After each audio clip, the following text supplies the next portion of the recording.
9. Ignition sequence starts. 6, 5, 4, 3, 2, 1, 0. Welcome to the Alien Probe Podcast. By March 1952, Project Grudge was no longer just a project within a group. It had become a separate organization with the formal title of the Aerial Phenomena Group. Soon after this, step up in the chain of command, the project code name was changed to Project Bluebook. The word grudge was no longer applicable. This is an excerpt from the Report on Unidentified Flying Objects. Here today, I am joined again by Dr. Bill. What's going on, buddy? Hey, what's going on with you? California's on fire, and we don't have any water to put it out with, apparently. So I guess it's just going to continue on. Yeah, well, is it burning near you? No, I'm in kind of the middle of the town. Middle of here. You're okay. I'm in the middle of like the suburbs of the town. Yeah, I saw our main town, Sacramento. Yeah, I saw some town had burnt down. Greenville. Wow. Greenlee or something like that. Yeah. I said, oh man, I would have liked to, it was an old gold rush era town. And, I thought, I would have liked to visit that town and hang out. We went up to, a couple weekends ago, we went up to Grass Valley. And remember our old buddy had, we grew up with his grandfather lived up there, and we'd stay at his place up there. I mean, if I could find a place like that, I'd buy it and live up there. That was a beautiful place. Yeah, I think I've been up there. I didn't stay at that place, but I've been up there once. It's been a long time. Beautiful up there. It's beautiful. So, yep. So we're talking. So we're project. We're ending Grudge. Well, we're rolling. Beginning of this.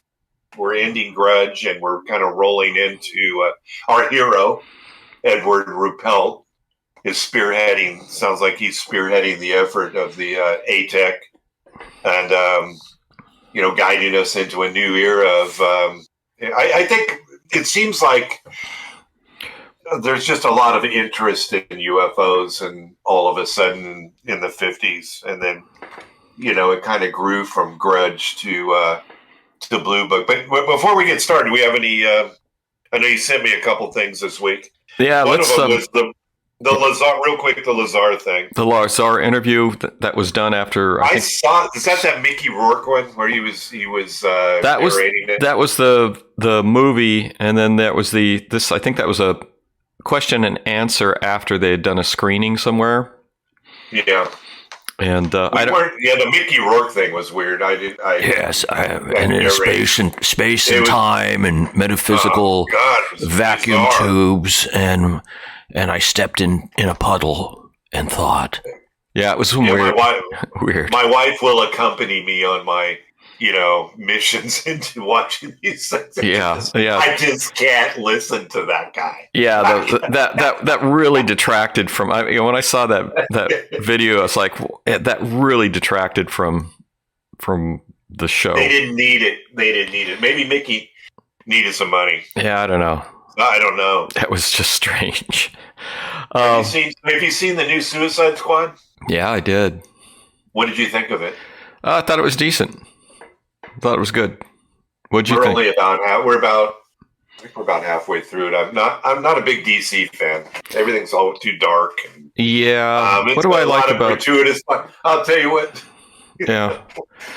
Oh, this one. Gratuitous violence. This one. Oh, yeah. It was good. I thought it was decent. I liked the actors in it. I enjoyed it. They didn't. There was something else. Some other DC movie. I don't remember some of these. Oh, it was the Justice League, the first cut. Did you see that? Yeah. And then the recut, the second one. No, I didn't see it. Oh, the first one is just weird, and then the second one, the original director was on it. His kid died, and he left, and then they brought in Josh Whedon from Buffy. And he came in, and so he had to redo everything in his his vision, and it was okay. It wasn't very good, and so the fans called for a recut by the first director, and so that happened. It's better. It's a lot better. It's like 3 hours. It's worth watching. So I'll have to check it out. But our producer Robert is we were texting last night. We just happened to be watching it exactly the same time. Oh yeah. And I said, "Oh, have you seen the new Suicide Squad?" And he's like, "Yeah, I'm watching it, right now." And he goes, "It sucks." He's a Marvel purist. I can just tell you this. Oh, He's a Marvel purist. He just doesn't like it's almost like Star Trek versus Star Wars. Oh. The people that like Star Trek and the people that like Star Wars. I like them both, but it's almost like the Marvel people versus the DC people. And I know some people listening out there will understand this. All right. And I kind of agree. I like Marvel better, but Suicide, and I've only got through halfway, and I think it's okay right now. Not too bad. I liked it. Love the violence. I liked it. Yeah. It was good. I mean, you can always look at one of these movies and go, it could be better, except for some of them. Like some of the Marvel ones are just about as good as you can get. But yeah, I mean, it was worth my time. I may not watch it again, but yeah, I enjoyed it the first time. So, and the other video you sent was the gimbal. Yeah, the Chris Lato and David Felch were debating the thing, but I wanted to talk about the Lazar thing. So, you're having doubts about Bob Lazar? Yes. I'm not sure. I just doubts. I mean, it's not like I've all out don't believe him. I think he worked there for a couple weeks, or maybe even a week. I don't know. But he got his paycheck. One paycheck he was able to approve. And I agree with you when you said, and we won't go over too many things, repeating. But Lazar had his radiation. That's his background. Yeah, that would. Where Chris Mellon said he was a radiation surveyor. Surveyor, yeah. And that would get, like you said, access. He'll get access to every drawer. Yep. Was he able to? I don't know. I'm not sold on. He didn't even have his clearance. He hadn't even gotten his clearance yet. Yeah. Yeah. I mean, why would they give him access to that much before he got his background? Yeah. Clear. But I know that's the reason I'm not sold. I mean, not because I don't believe him. He's totally believable. He's very believable. I was sold. I watched him on the Rogan thing, and I made my wife said that's 3 hours, and he was riveting. Yeah, it was just riveting.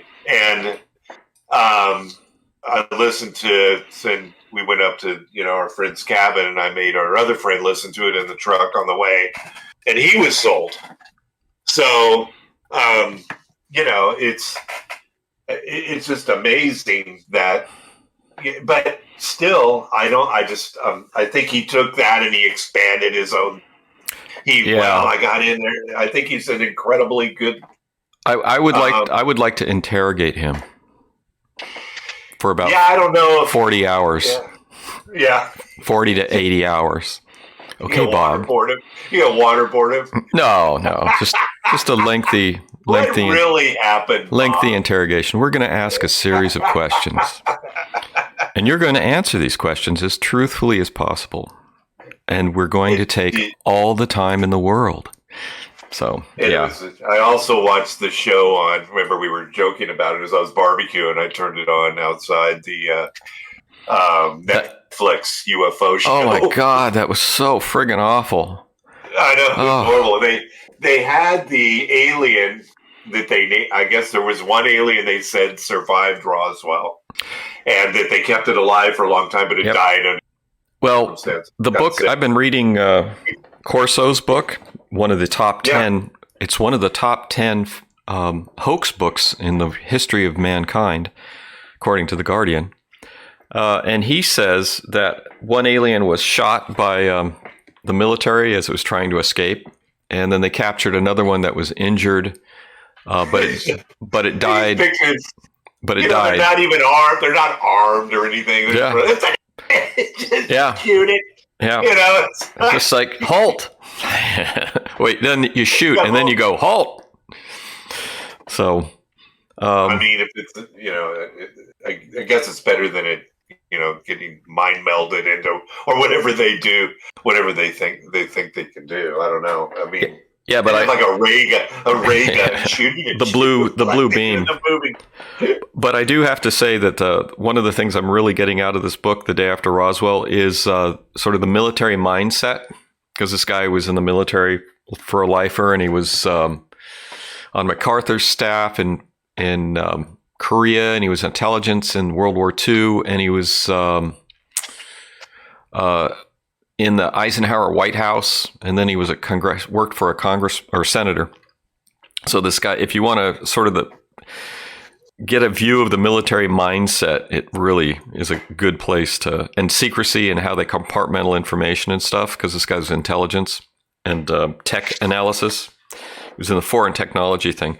It's a really good book for sort of investigating, experiencing that, and then you can understand why the government is so opaque when it comes to getting information on things, anything, including like UAPs or UFOs.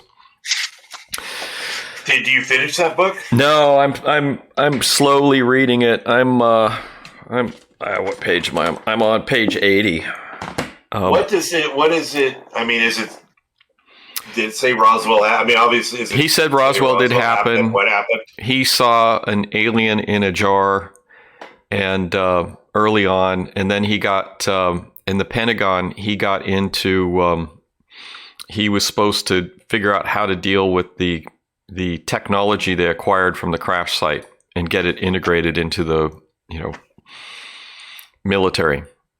Yeah, it's printed circuits and Velcro. Velcro. We got it. Or Kevlar and light lasers and fiber optics. So that was good. Oh, Go ahead. Yeah. Go ahead. So yeah, no, it's good. It's good. I'm slowly reading it. We'll see. I'm not taking notes or marking it up. I'm reading it, getting a feel for it. So then I also sent you so Chris Lato, who's that former F-16 pilot, and Dave Felch did an analysis or talking about the gimbal video, because Michael West always says that it's a glare.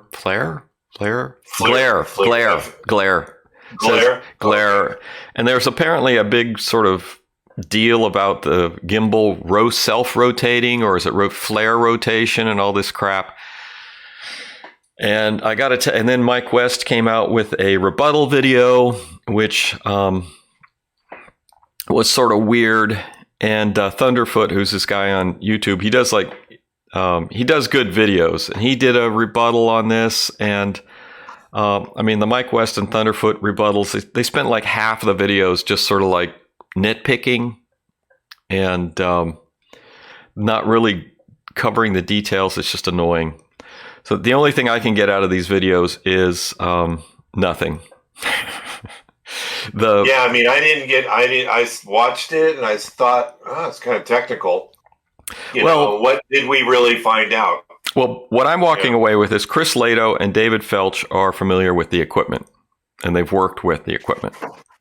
The people criticizing it are doing a good job of sort of trying to analyze it, but they don't work with the equipment. So I'm trying to think of this as, I don't know, if you're using a tool, I can't even think of an example. If you're using a tool and you got someone else telling you that you're using the tool wrong, and you've worked with this tool for 17 years. So, I mean, that's sort of where I'm coming from on this. So it's like you can't. So I don't know. The videos, bottom line, these videos were released by the Pentagon, or leaked by the Pentagon by Chris Mellon. The Pentagon says they are genuine, and the Pentagon says we don't know what we're seeing here. And they have all sorts of sensors and radars and things and all this stuff. And they have looked at this stuff and they have said that we don't know what it is. There is the one where they're saying it's a bird. I go, yeah, it might be a bird. The gimbal one, they're saying it's the back end of a jet flying away. Well, they have radars on these ships and stuff, and they would have known if it was an aircraft or whatever. So I'm going with it's an unknown. And if all these people arguing about rotation and flare and whatever, they're just wasting our time because we don't know. The usual story. As I read the book, or I continue grinding through the book, it's very similar to they get something on radar. It, jumps up.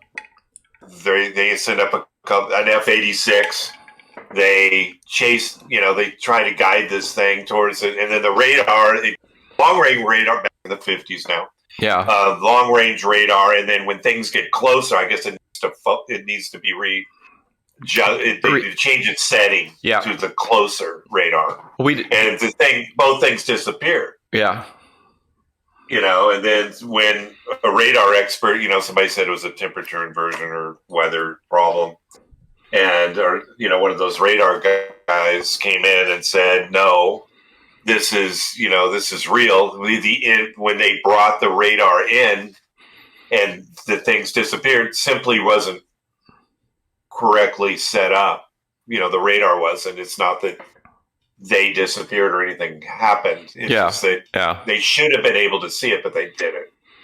And this is so it's now today we can, pretty much 60 years later, 50 years later, we can actually paint the object with the gun sight, I guess that's what they're doing. Well, right? What are they doing with the F-86 actually had a targeting radar, but the difference between what they have now and what they had then, the F-86, when your radar was on target, a light lit up on your dashboard. So that's what they're seeing, and that says that you're, I guess you could fire your, I don't know, guns. I think. They had guns. I think they're guns. I'm not sure what air-to-air missiles were like back then, but that told you were within targeting range. But it was just a light that turned on in the dashboard, so it was getting a bounce from something.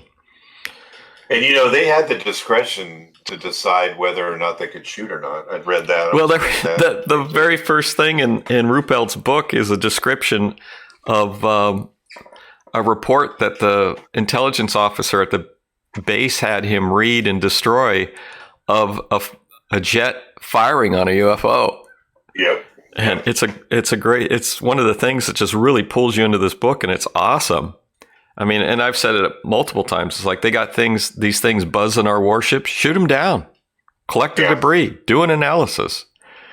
I mean, you got. Yeah, I don't know why we're pussyfooting around with this, honestly. Yeah, especially if they're small. Obviously, they're not manned. Just take one out, gather debris. Even a small piece will give you an enormous amount of information on what you're dealing with. So, and it's doable. Yeah, but we have to be careful because we don't know if they're manned or not. If they're manned, tiny, like 10 feet across is the biggest one. And it's like, I don't know. There could be a man in that. Yeah. But, well, that could happen. I mean, you would think that you buzzed a warship, you would expect to get shot down, and it kind of baffles me that nobody could make that decision. What do we do? Yeah. Well, everybody's afraid, all the higher ups, all the high ranking officers, everybody's afraid of if they fart in public, it's going to destroy what career they have. So everybody's afraid to do anything. Yeah. So they're paralyzed. Yeah. Nobody can make a decision. I mean, if they want to go, well, should we shoot them down? It's got to go through 57 different layers. There was an interview that I saw. It was the guy that, I don't know if you saw that too. The interview of the guy that actually filmed the Tic Tac video, or the second flight. There was the first flight that saw the Tic Tac, and then the second flight went out with intelligence jet went out to follow it. Yes. And that guy, I think in his video, he was talking about the layers of bureaucracy, because it's the military is a massive bureaucracy. And he says everything's got to go up through through the layers. And if something hits something at one point, it just stops and it's gone. And we saw that with Project Sign, where was it Sign? Yeah, Project Sign, where they wrote the report, said UFOs are extraterrestrials. It went all the way up to Vandenberg, and Vandenberg goes, no. And the report got destroyed. And the only reason we know that there's a report is because Ruppelt read it. And he says, this is what the report says. I read it before they destroyed it. So, yeah, the bureaucracy and career fear is a big deal. Well, we keep saying extraterrestrial. Do we know? I mean, we don't know anything, but I mean, they could be from here. They could be interdimensional. Taking a page. Know. Well, the thing is it somebody that,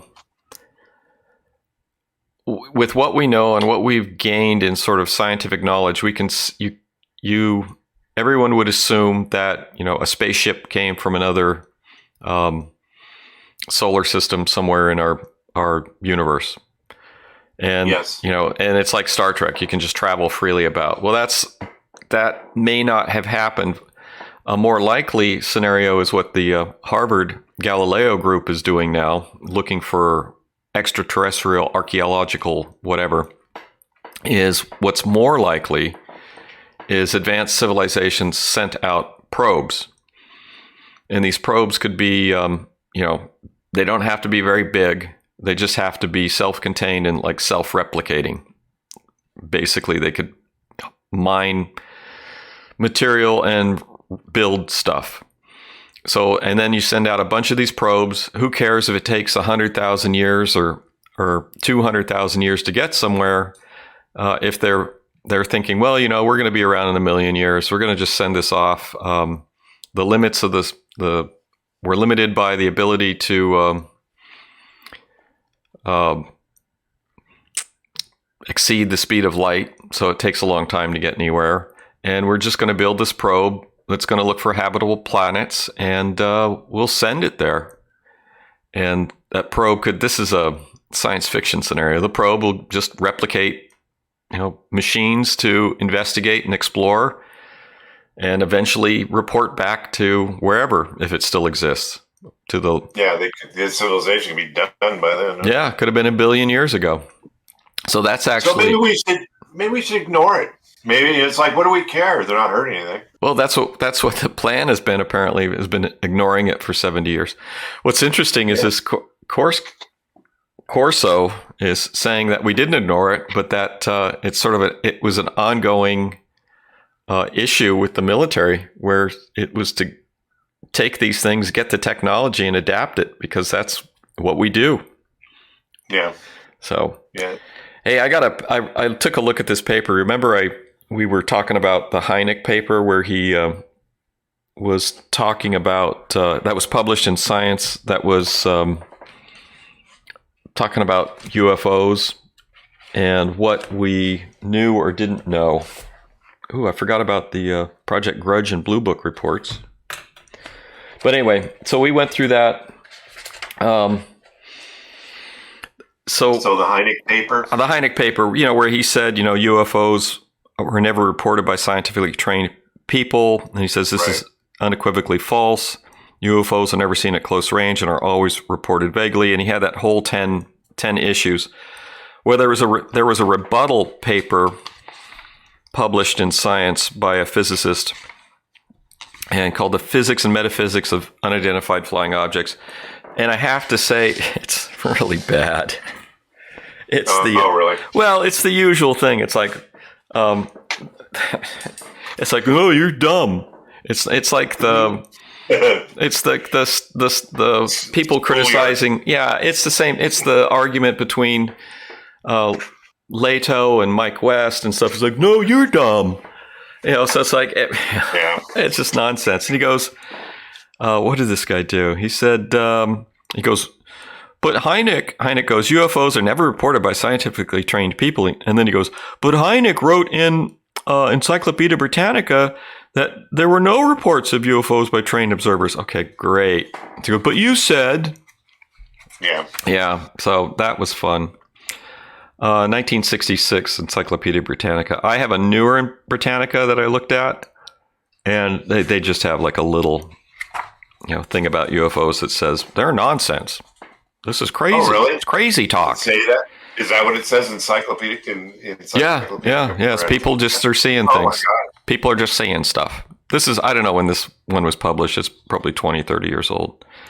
Yeah, I agree. It could be, drones from, another guy. But there's so many different, seems to be, maybe that's just us. There seems to be so many different kinds. And, that's saucers, they're Tic Tacs, they're, Yeah, that's the question, is because we're coming up to the point of, we don't know. I mean, I've just started looking at this stuff, and it's like my opinion was, oh, this is just a bunch of shit. This is a bunch of garbage, and I haven't seen one. Yeah, I haven't seen one. But then I started reading Kehoe, when I was like, wow, this is interesting, and it was just what blew me away was how big it was in the early 50s. It was huge, and then Ruppelts' book is awesome. So yeah. I mean, it's the Bible, I think. Oh my God! So you read that, we'll get to it as we keep saying. Yeah. Even with the debunking, the debunking chapters that were added later, I don't think they really take away from it, but it really applies to some sort of pressure or something was applied to, I think, to Ruppelt to downgrade this book because of its popularity and its people going, there's something going on here. But yeah, so coming back to this science paper, which was in 1967, what else does he do? Does law of physics, and then he's got to flight principles, speed, energy, and thrust, which is sort of just basic stuff. And then he does what I've seen time and again when you're like taking a physics class or reading some of these papers and stuff. It's like they'll throw out an equation, but they don't define the term because it's like, of course you know what this means. Like, no. And it's like, come on, dude. And I'm reading, he defines all this other stuff, and then he throws out this equation, and it's got a reference, which I could look up and figure out what the hell he's talking about. But come on, dude. Just define your friggin' term. Oh, God. I hate it when people do this. And then comparison between theory and reports. Critical test for comparing UFO reports with physical theory. Oh, blah, blah, blah. Okay. He's saying that the energy requirements for a UFO landing and taking off is equivalent to setting off a nuclear bomb. And he goes, people would notice. Like, okay, what sort of argument is this? First he says Hynek is contradicted himself. Fine, you're never allowed to change your mind on anything. And then he says that taking off and landing of a UFO would be equivalent to a nuclear explosion. Okay, all right, because of rockets. And then unpublished reports. He wrote Hynek on 20 December 1966. He wrote that he had no reliable reports concerning landings and liftoffs. He also told me in a telephone conversation that he had no records of cases wherein a reliable witness visited an extraterrestrial craft or talked with an occupant, which is fine. And then he talks about the Socorro case, which is Zamora, which is that cop that saw a flying saucer with a couple little people and took off. That's a fascinating case.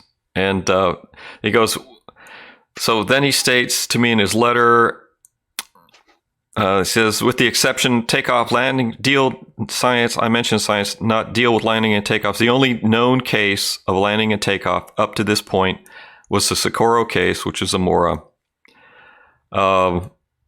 Air Force has accepted my recommendation a long time. And then he goes, if the Air Force had accepted my recommendation for a long time ago to have the material in machine readable form, because there's 10,000 or more reports at Project Bluebook at this point. Right. We could query it and have an answer in a few minutes. But basically, Hynek is just saying the files are so extensive He can't. He doesn't remember. He just hasn't read them all. And one of the things I got from reading the McDonald biography is James McDonald used to go to Bluebook archives and just dig out all this fascinating cases, which sort of like drove him nuts because he's like, I can't believe this stuff is here and nobody's done anything with it. And the Air Force made going to the archive and copying these things even more painful for people, which is irritating. The Air Force, if you went in there and copied files, they charged you 35 cents a page. And this is in the 60s. Oh, that's big money then. Yeah. Yeah. I mean, it's like, so they set it up so it was cost prohibitive for people just to go in there and copy stuff. It's like, all right, great. And then this guy goes, the latter part of the letter that Hynek sent to this guy that wrote the science thing is puzzling. I was not interested in the Air Force files. I was specifically interested in the case in Hynek's files. Okay, why don't you ask him that while you're on the phone? Or write him back, or phone him back. And then he talked to Hector Quintanilla. Oh, and last time when I was talking about Hector Quintanilla, Major Quintanilla, he's actually written a book that's unpublished, and it's at the and the person that owns this book is Bigelow, because he had his he had some sort of institute to study unusual phenomena. It's gone now. And oh, really? Yeah, Bigelow. was listening to Bigelow's interview at on Joe Rogan. I've listened to about half of it. On Spotify, and yeah, he's weird. Anyway, Bigelow's, I don't know. I think he might be having money troubles because he shut down his space habitat business, and he closed his research institute and all this other stuff. So I don't. Oh, really? Yeah, I have a feeling that his money's running out. But he has the manuscript of Quintanilla's unpublished book with Project Blue Book, which they should publish. Well, remember, Bigelow Aerospace had that Skinwalker. They were on that Skinwalker ranch thing. He was the second owner. It was bought by Homesteader, and he bought it from the Homesteader for $200,000, and he sold it to this new guy with the new Skinwalker ranch. Yeah, the new show, which is okay, but it's not great. We found a pebble, and everyone looks shocked. Yeah. Yeah. It's a joke. Okay, yeah. Let's face it. Yeah. Oak Island. It's Oak Island it's in the Oak desert. Island with UFOs. Yeah. Oak Island with UFOs. Well, Oak Island in the desert because we don't. They say they were seeing UFOs, and they don't say. Before they were talking about interdimensional things happening, and I don't know what the attraction is there, but it's not even worth really talking about. It's just I watched the first season, and I haven't bothered with the second season. But we're watching it, and it's. Well, I'm waiting, like I am with the curse of Oak Island, which I found, like you said before. I found a penny. I didn't find a penny. I found a coin, or I found a button. Or, we haven't found any. They're talking about the ark down there, and it's like, it's not the ark, but the covenant, the Ark of the Covenant down there. This is on Oak Island. Yeah, no, that's in Ethiopia. Possibly could be that. The Ark of the Covenant's in a church in Ethiopia. Yeah, but they don't. How do they protect that? I know somebody tried to storm that thing and take it, and they actually fended them off. It was crazy. You would think somebody they're motivated. Could jump in there. Yeah. Well, I don't know. Well, yeah, they're motivated. So we'll see. Yeah, Bigelow is. I think he's interesting. I don't know what's going on with him at this point, and we'll see if his space business comes back. But I suspect that he's broke. Is my impression. Yeah. Well, he is broke for a billionaire. Yeah, but he didn't. I think maybe he was wanting to get involved in the space things that are being involved now. and he like with SpaceX and all that. I think he envisioned himself being, or he was a defense contractor like Tony Stark. In Yeah. I don't know, but I don't know if he's destitute or anything. No, he's broke for a billionaire, so it means I have a feeling he's only worth several $100 million now and not worth billions. So that's broke for a billionaire. It's broke for a billionaire. Huh? Yeah. So anyway, with this science rebuttal to Hynek's letter, so this guy talked to, he phoned Major Quintanilla, and Quintanilla did not know of a single case in the U.S. Air Force files of a confirmed report of a landing and a liftoff, except for the Zamora sighting. And then he goes, conclusion, at the Wright-Patterson, we have not been able to identify or determine what type of vehicle or object Mr. Lonnie Zamora observed on 24 April 1964 at Socorro, New Mexico. The object or vehicle displayed flight characteristics within the state-of-the-art, and the sighting cannot be attributed to atmospheric or astronomical phenomena. In this respect, this is Quintanilla talking. In this respect, I can categorically state that the vehicle or object observed by Mr. Lonnie Zamora was not an interplanetary space vehicle visiting the planet Earth. I don't know how you can draw that conclusion if you can't even identify the vehicle. So, right. This case is still open and the investigation is still in progress. So it's like, I love it where this guy goes, there is no case of a report of a UFO landing and taking off. None whatsoever. Absolutely zero, except for this one that happened in 1964. There's none except for this one. And then we don't know what it is. It's like, come on. Yeah. I thought that, it's, I hate to say it, but this is like a physicist that definitely cannot think critically. This is a hit piece. This is just a hit piece. Right. Against Hynek. And then he comes back, says, blah, blah, gravity shields and semi-magic, which he's talking about buzzard ramjets and why they're impossible. Buzzard ramjets are possible. There's been a lot of work interstellar ramjets. The theory is solid behind them. I think the problem with the ramjets is that there's not enough particles to drive them. Is what they've coming to conclusion that come to lately. I don't know. And then he says interstellar communication is good, but it won't work. It will be good if a planet is within 100 light years, but greater than that, the signal to noise ratio means we won't hear anything. So he says SETI won't work. Space flight, beyond our current understanding won't work. And then at the end, he goes, oh no, he still goes, oh my God. He says, lack of definite evidence. No extraterrestrial spacecraft or passenger thereover has ever been presented to Congress. He's sure of this. That's good to know. Wow. No reliable report exists of anyone having talked with an extraterrestrial visitor. Okay. I don't know.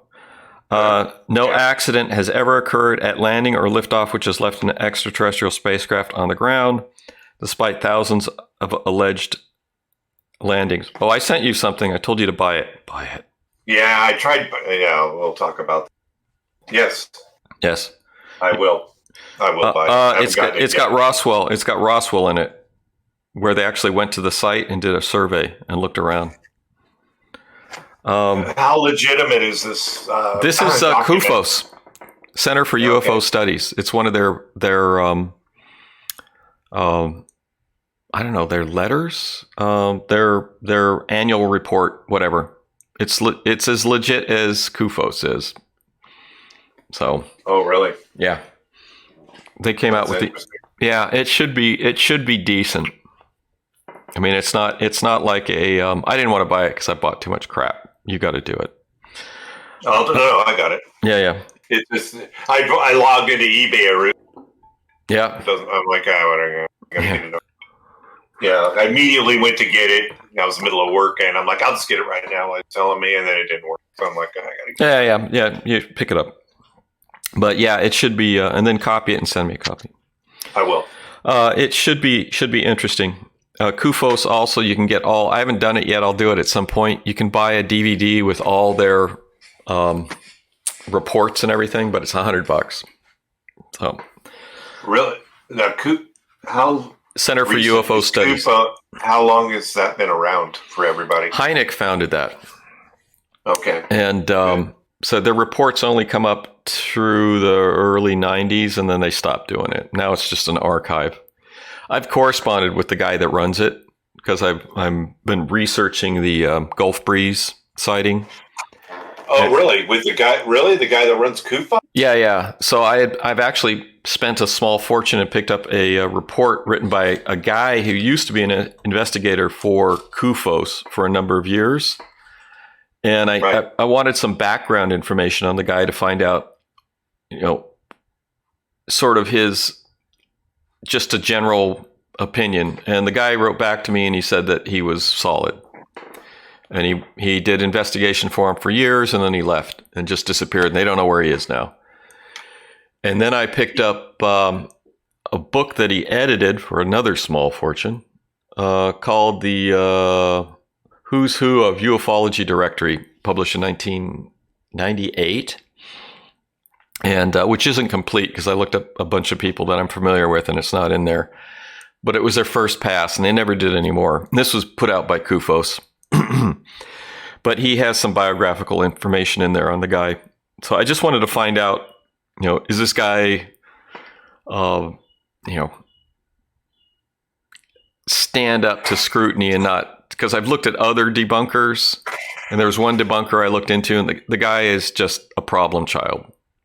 And so I want to make sure this guy wasn't a problem child. And so you're like, okay, you look at what he's doing, and then you find out that he's, a crazy person, basically. And one of these debunker guys that I read about is just nuts. And some of them are just weird. They're just out there to, I think they just like the attention. I don't know what it is.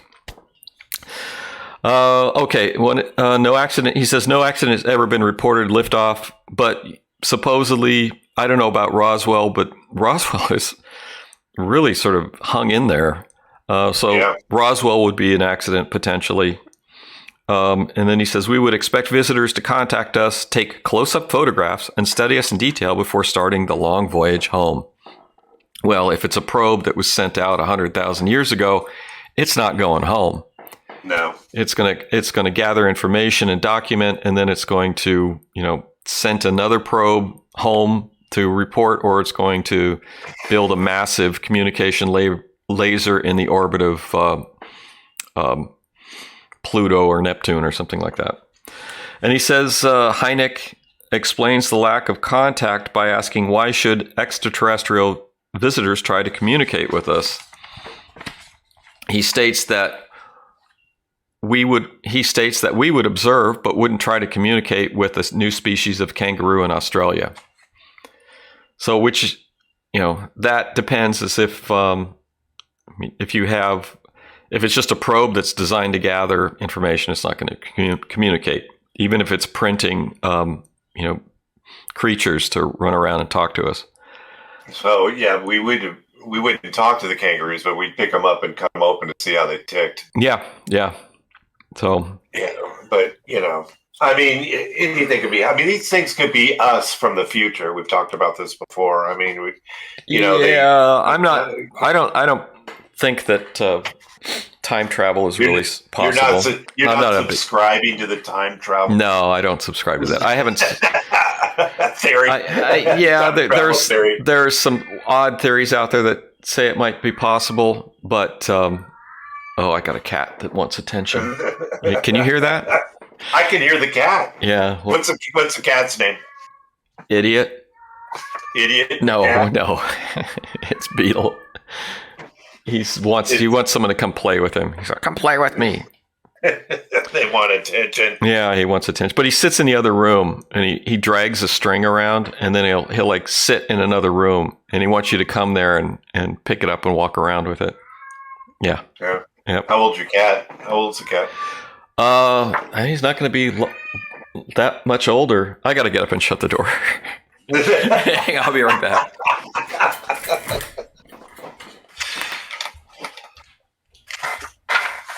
So while Bill's up there shutting the door, Ruppelt puts in a lot of effort in putting in the some UFO sighting information in the chapter we're reviewing. So we're looking at that and seeing that as they develop from Grudge into Project Bluebook, that it's becoming a more legitimate, not a branch, but an action of investigation. Military. Yeah, I'm going to stop going over this article because I wasted too much time on it. But basically, the guy, it's a debunking article. It's supposed to make Hynek look bad. It's surprisingly bad. And at the end, he goes, "I'm afraid the 21st century scientist will contemplate with wonder the fact that in an age of science such as ours, the U.S. Air Force was required to sponsor repeated studies of UFOs." And this was written over 50 years ago. And guess what? They continued to study UFOs, and they are doing it now. I can still. Well, yeah. Yeah, we really don't know. You know what I mean? We're studying them, but we're not really we can't even. Well, we know of? There hasn't been outside. We can't even get one to study. Well, outside of the military, I don't think there's been a serious study, and we don't know what they've done, because I think there's huge amount of compartmentalization, and if you take into consideration the fact that it may involve extremely high-tech equipment that's worth trillions of dollars, nobody's going to talk about it. I mean, they say, "Well, you can't keep secrets like that." Well, let me. If it involves $1 trillion of potential revenue, yeah, I think secrets can be kept. Yeah, but I mean, if the thing's crashing and no civilian can keep their mouth shut. I don't care what you say. Well, and if a civilian sees it and gets it on his cell phone or her, yeah. Well, now back then, you take the Roswell thing. Well, supposedly there was a ton of witnesses, and people have come forward, and now you'd have like half a dozen the troops there that were securing the crash site. You'd have half a dozen videos now with these guys. These guys get out. They get out. Yeah, but back then, I mean, cameras were bulky, and people, they weren't that bulky, but they were, pretty obvious when you whipped out a camera. It's not like you could tuck a cell phone in your pocket and turn it on record and just walk around. So this day and age, with all the personal technology we have, so they just decided not to crash now because they'll get caught before. So they're crashing back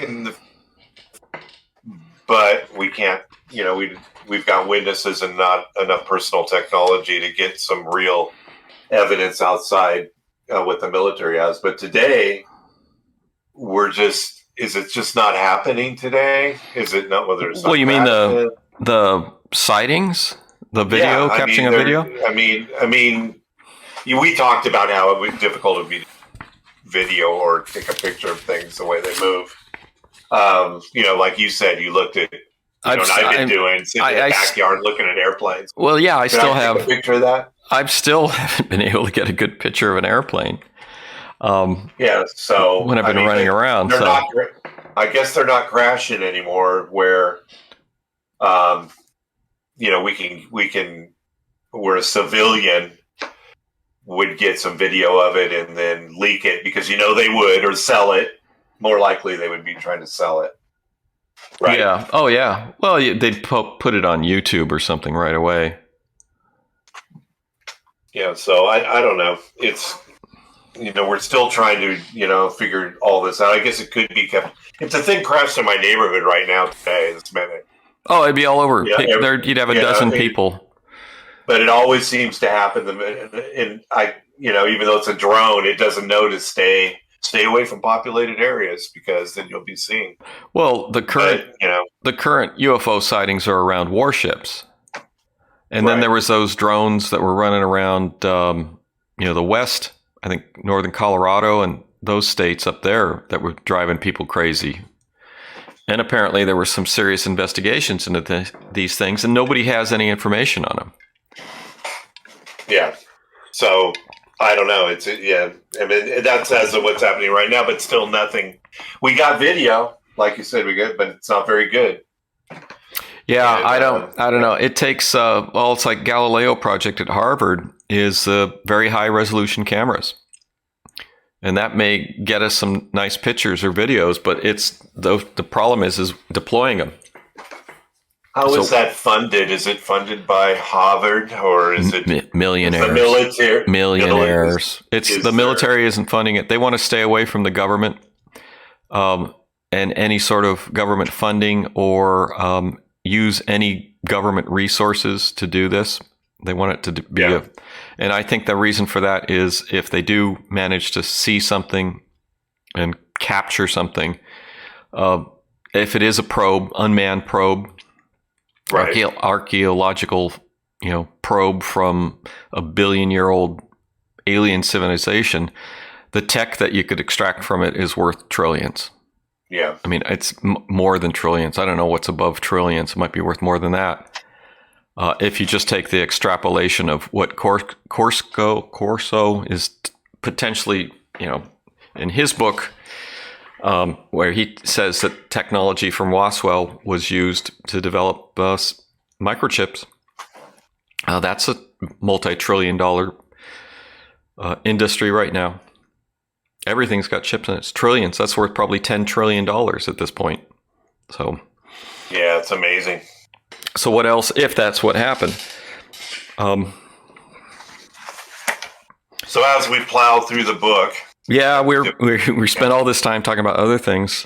Yeah, I didn't realize that article in Science would take so long, but it's it's one of the things that I hate where you're not dealing with sort of rational, people aren't arguing the facts. They're just sort of, anytime, I look at this now, if a person is criticizing someone else's analysis or something have to do with UFOs, if they do any sort of personal attack on the person, I immediately discredit the person that's doing the debunking. Yeah. Because you don't need to do that with genuine things.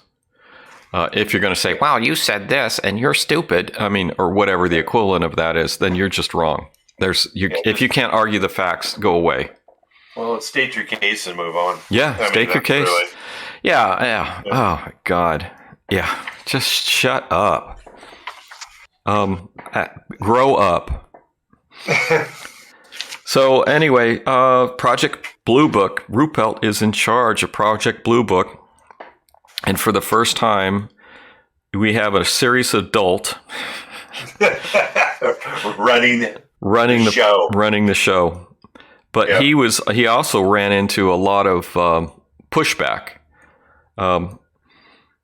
So he talks about, he talks about...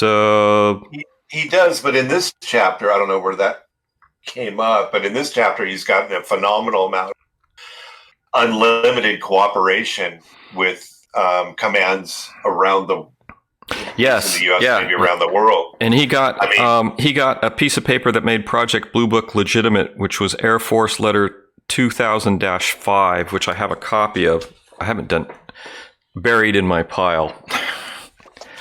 And that letter gave Project Bluebook the authority to directly contact any Air Force unit in the United States without going through any chain of command, and he goes, this was almost unheard of in the Air Force, and it gave our project a lot of prestige. So, another thing he has here, and I want to mention this, he says Major Dewey J. Fournette got an additional duty of manager of the Pentagon branch. In the future, all Pentagon inquiries went to Major Fournette, and if he couldn't answer them, he would call me. The arrangement was excellent because Major Fournette took a very serious interest in UFOs and could always be counted on to do a good job. And this is a guy that I think Kehoe would get information from.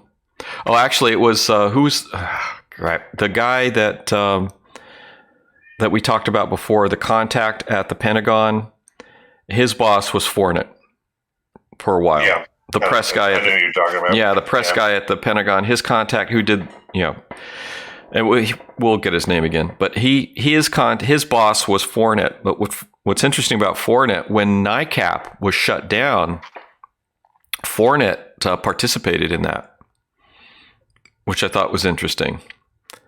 Oh wow! Yeah. He gave his vote as a proxy vote to get rid of Kehoe and essentially shut down NICAP.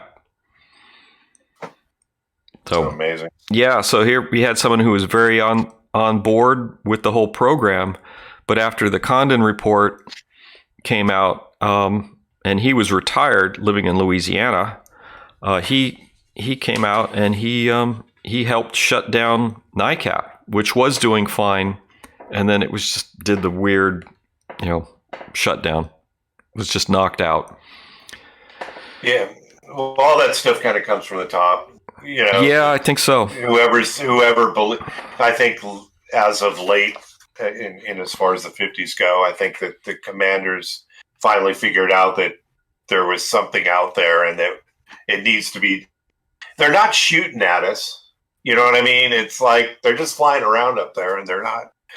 We're just being inquisitive.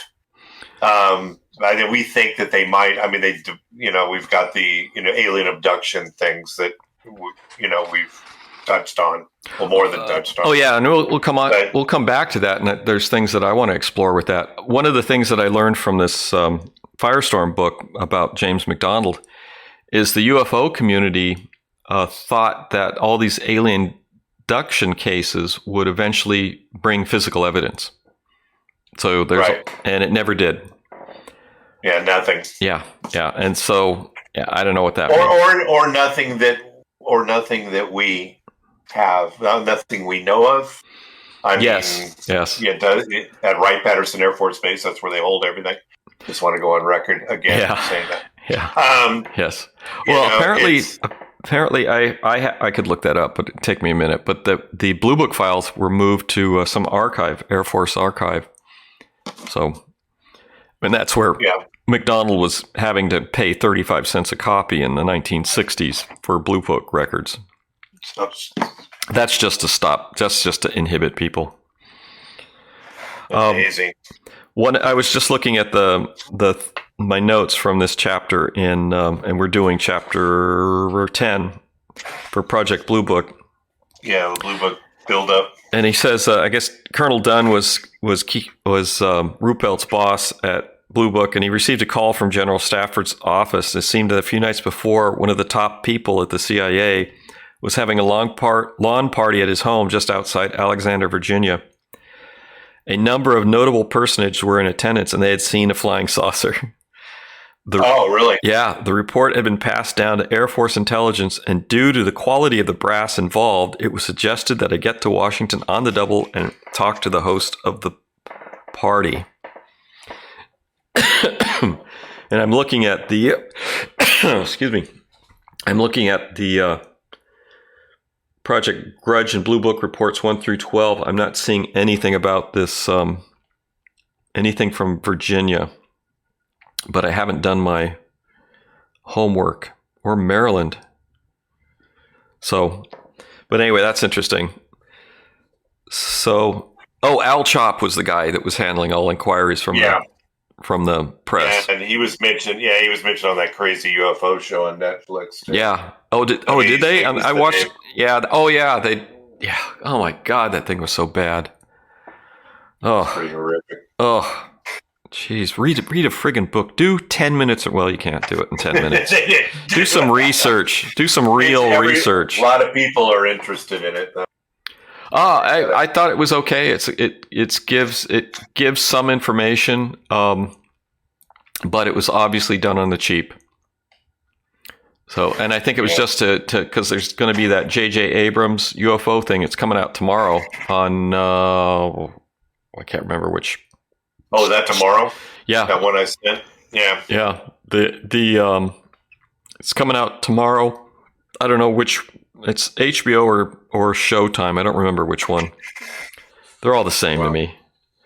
Cool. How are we doing on time? We're close. We're almost at 60 minutes. So actually, that's pretty much everything that we probably need to cover for Bluebook on Bluebook. Okay. Bluebook has been given authorization. It's full speed ahead. We haven't covered everything because we've been jumping around. Change the name. Word grudge is no longer applicable. Which is good, because grudge is a horrible name. Yeah. But it didn't accomplish anything. So they brought in the Batil, the Memorial Batil Institute, or whatever that is. It's a big research organization that does contract research for the government. So Bluebook had contracted with them so that they could do, that provided a full staff. Batil would provide an astronomer, physicist, chemist, mathematician, psychologist, and a dozen other specialists if they needed it. And I'm not sure, Hynek might have been contracted through Batil. And then they signed Al Chop to the press desk. So this is actually awesome because Bluebook is on its feet and it's ready to move forward in a professional manner. And then it falls apart. All right. Yeah, and then they screw it up. Yeah. All right. Well, let's go ahead and wrap it up. Yep. Thanks, Dr. Bill. Thanks for listening to the latest episode of Probe Podcast. We welcome comments, questions, or requests to alienprobepodcast@gmail.com. Visit us on Facebook at alienprobe.net. Listen to us on YouTube. Thank you very much. We've got over 20,000 views. We're not on video as of yet, but thank you very much for checking it out. Twitter at AlienProPod. Thanks to our senior producer. And thanks again, Dr. Bill, for joining us. Senior producer Robert Anthony. That's right, senior producer Robert Anthony. Yes. All right. Okay. Bye. Wrap. I hope you